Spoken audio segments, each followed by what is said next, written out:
ತುಂಬ ಕ್ರಿಸ್ಪಿಯಾಗಿ ಕ್ಯಾಪ್ಸಿಕಮ್ ಬಜ್ಜಿ ಮತ್ತು ಮೆಣಸಿನಕಾಯಿ ಬಜ್ಜಿಯನ್ನು ಹೇಗೆ ಮಾಡೋದು ಅಂತ ನೋಡೋಣ ಬನ್ನಿ.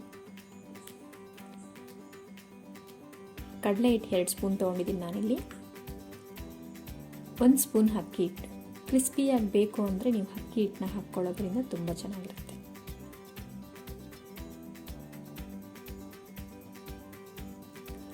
ಜೀರಿಗೆ ಸ್ವಲ್ಪ, ಸೋಂಪಿದ್ರೆ ಸೋಂಪು ಹಾಕ್ಕೋಬೋದು,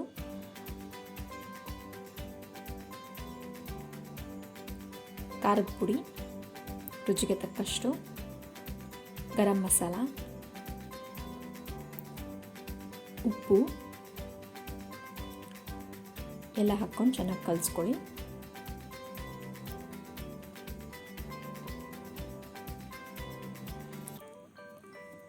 ಸ್ವಲ್ಪ ಎಣ್ಣೆ ಹಾಕ್ಕೊಳ್ಳಿ. ಎಣ್ಣೆ ಹಾಕ್ಕೊಳ್ಳೋದ್ರಿಂದ ಸ್ವಲ್ಪ ಕ್ರಿಸ್ಪಿನೆಸ್ ಇನ್ನೂ ಜಾಸ್ತಿ ಆಗುತ್ತೆ. ನೀರು ಹಾಕ್ಕೊಂಡು ಸ್ವಲ್ಪ ಸ್ವಲ್ಪ ನೀರು ಆ್ಯಡ್ ಮಾಡಿಕೊಂಡು ಗಂಟಲು ಕಟ್ಟದಂಗೆ ಕಲಿಸ್ಕೊಳ್ಳಿ.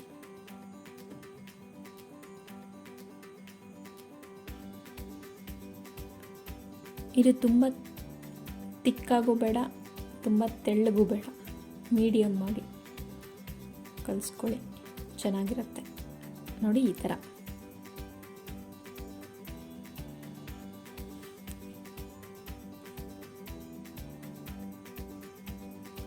ನಾನಿಲ್ಲಿ ಕ್ಯಾಪ್ಸಿಕಮ್, ಬಜ್ಜಿ ಮೆಣಸಿನ್ಕಾಯಿ 2 ತೊಗೊಂಡಿದ್ದೀನಿ, ಕಟ್ ಮಾಡಿ ಇಟ್ಕೊಂಡಿದ್ದೀನಿ. ಜೊತೆಗೆ ಈರುಳ್ಳಿ, ಕ್ಯಾರೆಟು ಕೂಡ ಕಟ್ ಮಾಡಿ ಇಟ್ಕೊಂಡಿದ್ದೀನಿ.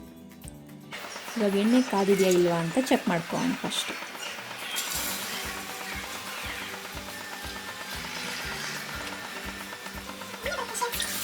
ಒಂದೊಂದೇ ಸ್ವಲ್ಪ ಸ್ವಲ್ಪ ನಿಧಾನವಾಗಿ ಬಿಟ್ಕೊಳ್ಳಿ. ಎಣ್ಣೆ ಎಗರಿಸ್ಕೋಬೇಡಿ, ನಿಧಾನವಾಗಿ ಬಿಟ್ಕೊಳ್ಳಿ.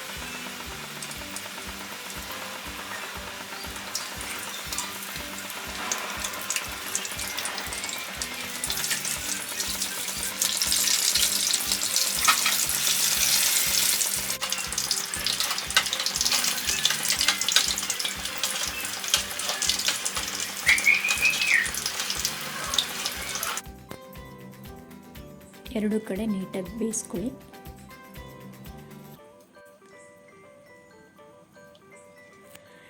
ಇದನ್ನು ನಾವು ಮತ್ತೆ ಎಣ್ಣೆಗೆ ಬಿಡ್ತೀರಿ, ಸೊ ಅಷ್ಟೊಂದು ಗೋಲ್ಡನ್ ಕಲರ್ ಆಗೋ ಅವಶ್ಯಕತೆ ಇಲ್ಲ. ಸ್ವಲ್ಪ ಆದರೆ ಸಾಕು. ಎತ್ತಕ್ಕೋಣ.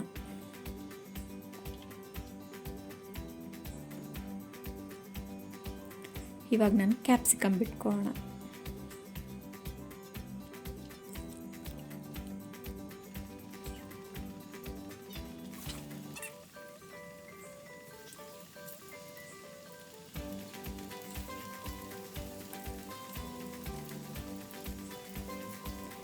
ಸ್ವಲ್ಪ ಹಿಟ್ಟು ಉಳಿದೋಗಿದೆ.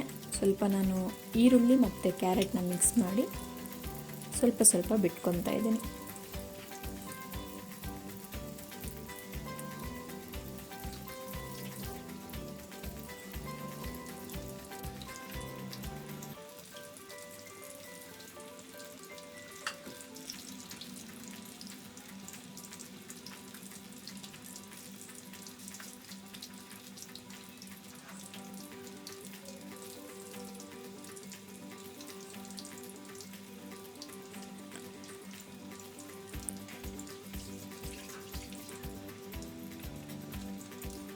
ಚೆನ್ನಾಗಿ ಟರ್ನ್ ಮಾಡಿಕೊಂಡು ನೀಟಾಗಿ ಬೇಯಿಸ್ಕೊಳ್ಳಿ.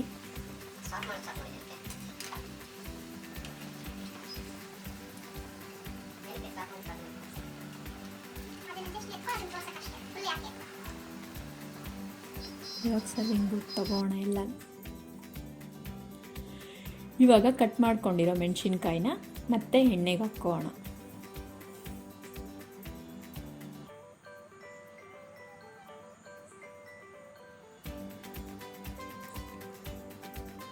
ಹಾಗೆ ಹಾಕ್ಕೋಬೇಡಿ, ಒಂದು ಸ್ಪೂನಲ್ಲಿ ಹಾಕ್ಕೊಳ್ಳಿ, ಎಣ್ಣೆ ಎಗರುತ್ತೆ.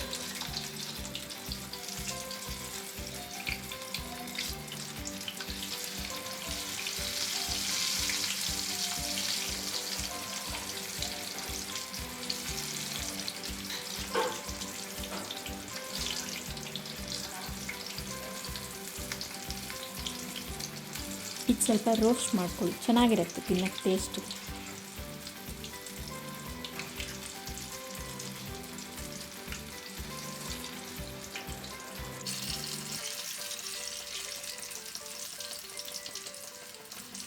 ನೀವು ಮಾಡಿ ತಿಂದು ಕಮೆಂಟ್ ಮಾಡಿ, ಕಮೆಂಟ್ ಮಾಡೋದು ಮಾತ್ರ ಮರಿಬೇಡಿ.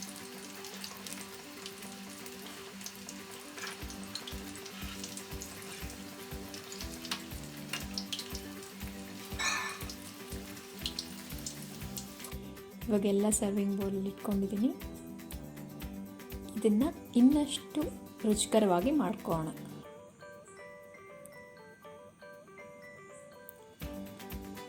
ಲೆಮನ್ ಯೂಸ್ ಮಾಡ್ತಾಯಿದ್ದೀನಿ ನಾನು ಸ್ವಲ್ಪ, ಇಲ್ಲಿ ಚೆನ್ನಾಗಿರುತ್ತೆ. ಎಲ್ಲದರ ಮೇಲೆ ನಾನು ಸ್ವಲ್ಪ ಲೆಮನ್ ಹಾಕ್ಕೊತಾ ಇದ್ದೀನಿ.